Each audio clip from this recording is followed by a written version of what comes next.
y posteriormente el senador Héctor Larios. Señores presidentes, distinguidos legisladores, agradezco la presencia de los subsecretarios. El año pasado no tuvimos ese privilegio de que vinieran a comisiones. Y también debo lamentar el desdén y la ausencia del secretario. Este es un poder legislativo, no es un querer legislativo. Yo no me imagino al gobernador Manuel Cavazos Lerma ni a otros gobernadores enviando a subsecretarios a discutir con los legisladores los asuntos sin la presencia del titular.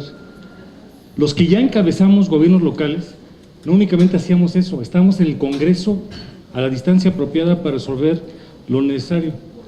Ojalá que el gobierno federal entienda que se tienen que fortalecer instituciones. Ojalá aprendieran de don José Yunes su calidad humana, su sencillez para poder convocarnos. Esta Secretaría de Hacienda hace varios años intentó un amago para quitarle al CONACYT varios miles de millones de pesos. Debo reconocer que el doctor Mesmacher, por fortuna, lo entendió y se pudo hacer la corrección necesaria. Con la Secretaría de Hacienda acordamos con el doctor Mesmacher hace varios años que el dinero del IEPS, aunque no es lo ortodoxo, para los productos de bebidas gaseosas, se iría a educación y salud. Y hoy, a pesar de que pusimos en la ley 3 años para que las escuelas tuvieran bebederos, no llegamos ni al 30%. Y ese compromiso está incumplido. Necesitamos ir más allá para ver la película completa. Ingreso, gasto, deuda e inversión. También hemos visto cómo la Secretaría de Hacienda amaga al INEGI, y no abundo en detalles. Y aquí hay funcionarios que directamente estuvieron involucrados. Dicho esto, y seguimos esperando al secretario, porque sé que es un hombre honesto y tiene sensibilidad, pero no me explico su ausencia a pesar de la invitación que le hemos formulado. También, por otro lado, debo de compensar y reconocer que tanto la subsecretaria Vanessa Rubio como el subsecretario Miguel Mesmacher son personas honestas, diligentes y responsables. Pero esta es una gestión republicana, no es una cortesía, es una forma de colaboración de poderes. Lo seguimos esperando. Dicho esto, hemos escuchado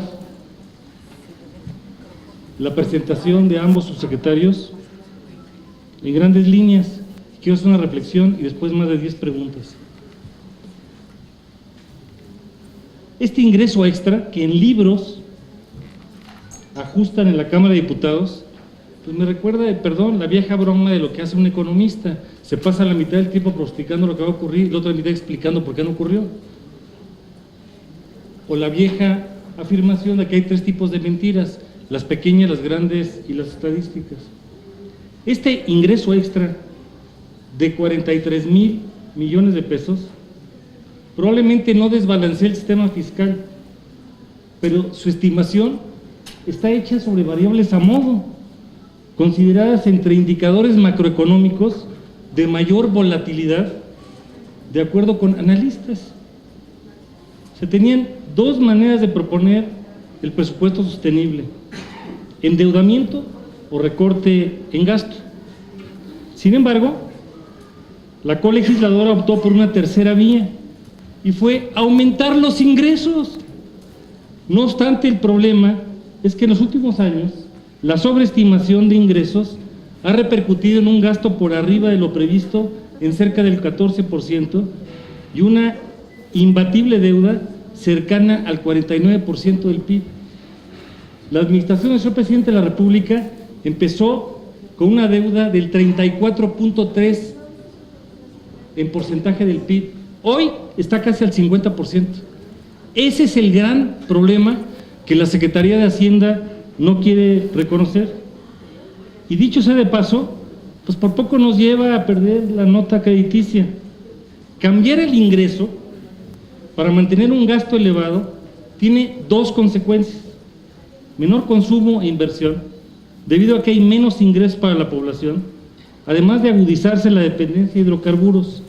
Tan solo la Secretaría de Hacienda reconoció que el aumento de 3.7% de ingresos tributarios, sin incluir el IEPS, fue consecuencia de la reforma hacendaria y el aumento de ingresos petroleros del 20.4%, un mayor peso de petróleo y tipo de cambio.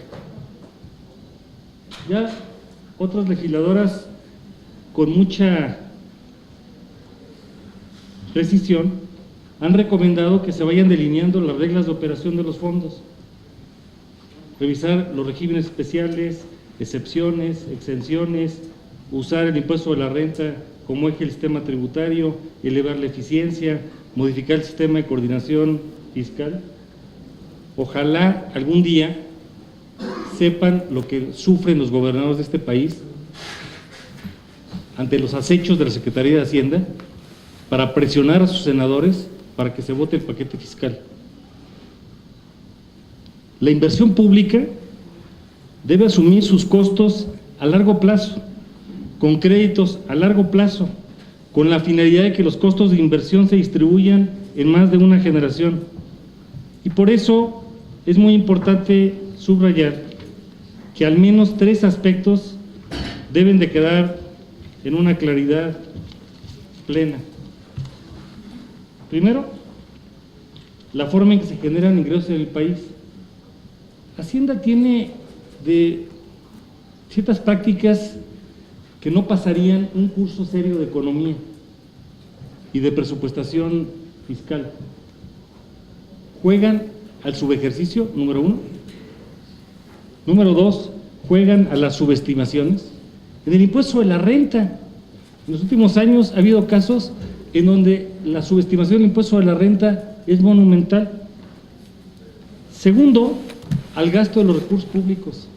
Seguimos viendo el crecimiento del gasto corriente y la reducción del gasto de inversión. Y tercero, la rendición de las cuentas y la fiscalización de los recursos. El tema del día de hoy no es de menor importancia.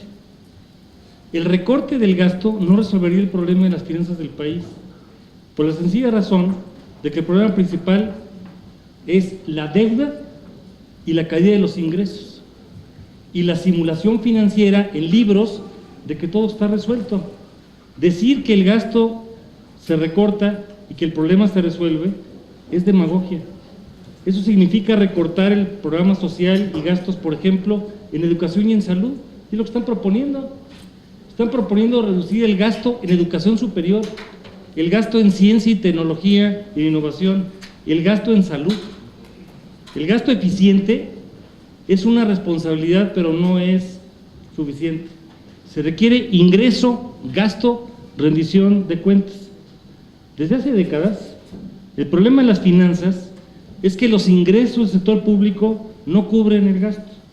Por mucho tiempo, este desajuste se solventó primero con deuda, hasta que la crisis y la suspensión de pagos del 82 se hicieron insostenibles. Luego, la falta de ingresos se resolvió con la venta de crudo, hasta que cayó la producción, nos alcanzó el destino y los bajos precios. Hace 2 décadas, los ingresos petroleros aportaban 40 centavos de cada peso del presupuesto. El año pasado aportaron 20 centavos. Este reconocimiento es muy importante.